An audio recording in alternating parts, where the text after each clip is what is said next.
আজকে তোমাদেরকে আমি একটা বেসিক ধারণা দেখাবো।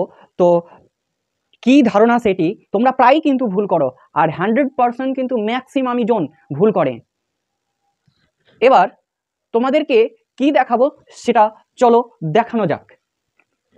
এমনকি অনেক স্যারও ভুল করেন। এবার কথাটা শুনে হয়তো অবাক যাবে যে স্যারও ভুল করেন, এবার কি ভুল করেন সেটা দেখে নাও। ধরে নাও তোমাকে জিজ্ঞাসা করা হলো যে a টু দি পাওয়ার 0 সমান কত, a টু দি পাওয়ার 0 সমান কত জিজ্ঞাসা করা হলো। চট করে হয়তো লিখে বসে থাকলে a টু দি পাওয়ার 0 সমান 1, a টু দি পাওয়ার 0 সমান 1 লিখে বসে থাকলে অনেক স্যার কি করেন, ঠিক দিয়ে দেন। তাহলে এখানে কি বলতো, স্যার ভুল করলেন না? অবশ্যই ভুল করলেন। এবার কেন ভুল করলেন এটা কিন্তু দেখব। এবার কেন ভুল করলেন এটা যুক্তি সহকারে দেখব। তোমরা অবাক যাবে, না স্যারও ভুল করেন কিন্তু কেন করলেন এটা অবশ্যই দেখব। ভিডিওটি স্কিপ না করে দেখো, যুক্তি সহকারে তোমাদেরকে বলে দেব। কিন্তু এই জিনিসটা কি ভুল, a টু দি পাওয়ার 0 সমান 1 এটা একদমই লেখা যেতে পারে না। কেন লেখা যেতে পারে না দেখো, এই শর্তটা অবশ্যই দিতে হবে। লিখতে পারবো কিন্তু একটা শর্ত ছুটে গেছে, এ নট ইকুয়াল টু 0, এই কথাটা অবশ্যই লিখবো। কেননা এ বলো তো, A B C D E F G X Y Z, মানে জেড পর্যন্ত আর কি, এ থেকে জেড পর্যন্ত, এগুলোকে কি বলে? নিশ্চয়ই বলবে যে চল বলে বীজগণিতের ভাষায়। বীজগণিতের ভাষায় কি বলা হয়? চল বলা হয়। এ বি সি ডি এগুলোকে কোনো কোনো সময় হয়তো ধ্রুবক বলি, কিন্তু এরা নির্দিষ্ট ধ্রুবক নয়।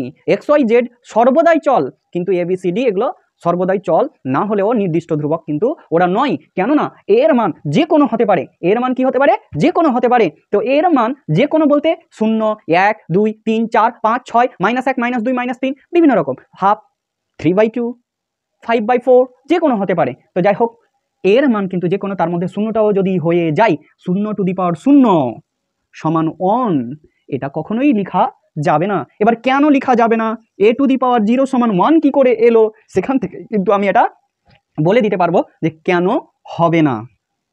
দেখো a টু দি পাওয়ার 0 সমান 1 কি করে এলো সেটা আগে দেখে নাও। a 0 মানে 1 - 1 লেখা যায় কি যায় না? অবশ্যই যায়। মানে 1 থেকে 1 বাদ দিলে কত? 0, তাই না? 2 থেকে 2 বাদ দিলে কত? 0, 3 থেকে 3 বাদ দিলে কত? 0। তা আমি 1 থেকে 1ই বাদ দিলাম, এরকমটা রাখলাম। এবার সূচকের নিয়মানুসারে এটা m - n হয়ে গেল। m - n, a to the power m - n সমান আমরা লিখতে পারি a to the power m by a to the power n। সূচকের নিয়মানুসারে আমরা লিখতে পারি কি a to the power 1 by a to the power 1।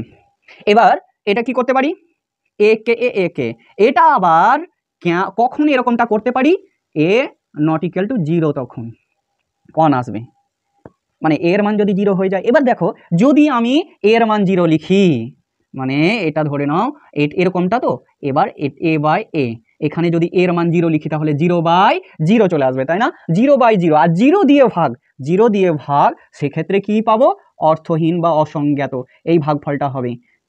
মানে কথা দিয়ে উল্লেখ করি, মানে কোনো ভাগফল পাবো না। তো 0 দিয়ে ভাগ মানে কোনো ভাগফল পাবো না। এবার ধৈর্য সহকারে যদি দেখো তাহলে অবশ্যই আরেকটু বলে দিই যে 0/0 মানে আমি অর্থহীন বা অসংজ্ঞাত বলছি কেন, এটাও দেখে নিতে পারো। এটাও তোমাদেরকে দেখিয়ে দিই, তাহলে ক্লিয়ার হবে জিনিসটা ক্লিয়ার করে দিচ্ছি তোমাদেরকে। এখানে করে তোমাকে যদি বলা হয় যে 4/2, তার মানে এই যে 2 দিয়ে 4কে কিন্তু ভাগ, 2 দিয়ে কি 4কে ভাগ, নিচেরটা দিয়ে উপরকে ভাগ। তাহলে নিচেরটা দিয়ে উপরকে ভাগ মানে 2 দিয়ে যদি 4কে ভাগ করি, ধরে নাও 2 দিয়ে যদি আমি 4কে ভাগ করি, তোমাকে বলা হলো 4কে ভাগ করছি, যাকে ভাগ করব তাকে মানুষের সংখ্যা কি ধরা যাবে? একটু ভেবে বলবা, কমেন্টে জানাবা। কোনোটা যদি তোমাদের বুঝতে অসুবিধা হয় অবশ্যই কমেন্ট করবে। 4কে কি মানুষের সংখ্যা ধরা যাবে? ধরে নাও তুমি বললে যে হ্যাঁ, কেন ধরা যাবে না। এবার তোমাকে বলা হলো যে তোমাকে 3টে মানুষকে ভাগ করতে দিলাম, 2 ভাগ করো। 3টে মানুষকে ভাগ করতে দিলাম, 2 ভাগ করো। তখন কি করতে হবে? ভাগ মানেই তোমাকে কিন্তু সমান ভাগে ভাগ করে দিতে হবে। এবার 3 জন মানুষকে ভাগ করে দিতে বলা হয়েছে, তো তুমি কি করবা? দেড়খান করবে, মানে একজনকে কিন্তু 2 ভাগ করতে হবে, মানে কেটে ভাগ করতে হবে। তাহলে মানুষকে ভাগ করে দেওয়া যাবে কি? কোনো জীবজন্তুকে, হয়তো অন্যান্য যেগুলো হয় ওগুলো আলাদা জিনিস, কিন্তু মানুষকে ভাগ করে দেওয়া যাবে না। তো আমি ধরে নিলাম যাকে ভাগ করব সে কিন্তু মানুষের সংখ্যা নয়, কি কোনো জিনিসের সংখ্যা। ধরে নিলাম শর্টকাট আম। এবার 4টা আম, আর এখানে যা দিয়ে ভাগ করব সেটাকে কি করব, মানুষের সংখ্যা ধরলাম। তার মানে 2জন মানুষ, 2টা মানুষ 4টা আম। এবার 4টা আম 2জন মানুষকে দেব, কটা করে দিতে পারবো? নিশ্চয়ই তোমরা বলবে 2 দুগুণা 4, মানে 2টা করে দিতে পারবো। এবার 2 দিয়ে 4কে ভাগ করলে ভাগফল পেলে 2, কিন্তু যদি তোমাকে বলি 2জন মানুষ আছে কিন্তু আম নেই, 2জন মানুষ আছে কিন্তু আম নেই, কিন্তু ভাগ করে নেওয়ার জন্য মানুষ আছে কজন? 2জন। এবার 2জন মানুষ আছে, আম নেই, তোমাকে বলা হলো মানুষ দুটো বলছে যে আম দে আম দে আম দে, তখন ওটাকে মিথ্যা মিথ্যাই বললাম, নে নে নে, কিছু দিলাম কি? কিছু দিলাম না, মানে কি? শূন্য। ভাগের ফল কি এলো? তখন কিন্তু শূন্য এলো, মানুষগুলো কিছু পেলো না, মানে ভাগের ফল শূন্য এলো। এবার ধরে নাও মানুষ নেই, আম আছে, মানুষ নেই, আম আছে। এবার ভাগের ফল বের করতে গিয়ে মানুষই তো নেই, ভাগ করে দেব তো কাকে দেব? এবার ভাবতে হবে, ভাবার বিষয় নয়, কাকে দেব? ভাগের ফল এখানে পাচ্ছি, ভাগের ফলই পাচ্ছি না, কাকে দেব? একজন যদি মানুষ থাকতো তাহলে দুটা দিয়ে দিতাম, 2জন যদি মানুষ থাকতো একটা একটা করে দিতাম, 3জন যদি থাকতো তাহলে যাই হোক কেটে কুটেও দিতাম, তাই না? সমান করে দিয়ে দিতাম। 4জন যদি হতো তাহলেও কেটে কুটে দিতাম, দিতাম না? দিতে পারতাম। তো 2টা আমকে কিন্তু ভাগ করে দিতে পারতাম যখন মানুষ থাকতো, কিন্তু এখন মানুষই নেই, ভাগ করে কাকে দেব? ভাগের ফল নির্দিষ্ট পাচ্ছি কি? পাচ্ছি না, অর্থাৎ ভাগের ফলই হচ্ছে না এখানে করে। তার জন্য কথা দিয়ে বলছি যে আমরা কি লিখব? অর্থহীন লিখব। অর্থহীন বা অসংজ্ঞাত কথাটা লিখতে পারি। কিংবা দেখো ভাবার বিষয় কি, যে 2টা আম আছে, মানুষ নেই, তো ভাবনা চিন্তাতে পড়ে গেছি, যদি একটা মানুষ থাকতো তাহলে আমি 2টা দিতাম, 2টো মানুষ যদি থাকতো একটা একটা করে দিতাম, 3টা মানুষ যদি থাকতো তাহলে ভেঙে ভেঙে টেঙে দিতাম টুকরো করে হয়তো। তারপরে 4টা মানুষ যদি থাকতো তবুও দেওয়া যেত, 5টা মানুষ থাকলেও তবুও দেওয়া যেত, তাহলে ভাগের ফল কিছু না কিছু পেতাম। তো দেখো এরকম করে ভাবতে গিয়ে বিভিন্ন রকম ভাগের ফল হচ্ছে, তার জন্য আমরা ইনফিনিটি কথাটাও লিখতে পারি, বা ইনফিনিটি বা অসীম এই কথাটাও আমরা কিন্তু লিখতে পারি। কিন্তু এখানে নির্দিষ্ট কোনো ভাগফল আসছে না, অর্থহীন, অসংজ্ঞাত, অসীম বা ইনফিনিটি এই ধরনের কথাও উল্লেখ করতে পারি। তো যাই হোক, আশা করি শূন্য নিচে থাকলে কি হয় সে কথাটা বুঝতে পেরেছো। শূন্য দিয়ে ভাগ মানে অর্থহীন বা অসংজ্ঞাত বলে উল্লেখ করবো যে কোনো একটা কথা দিয়ে, কিংবা ইনফিনিটি চিহ্ন দিয়েও উল্লেখ করা যায়, ওটা উঁচু ক্লাসে হয়তো আমরা ইউজ করি। এবার দেখো a⁴ সমান, আমি দেখো নির্দিষ্টভাবে বোঝাতে পারলাম কিনা, যখন আমরা a⁴ সমান 1 বলবো অবশ্যই শর্তটা লাগাবো, অবশ্যই শর্তটা লাগাবো, অবশ্যই 1 লিখবে, কিন্তু শর্তটা দেবে যে a≠0, তবেই একদম নিখুঁত হলো, নয়তো নিখুঁত হলো না।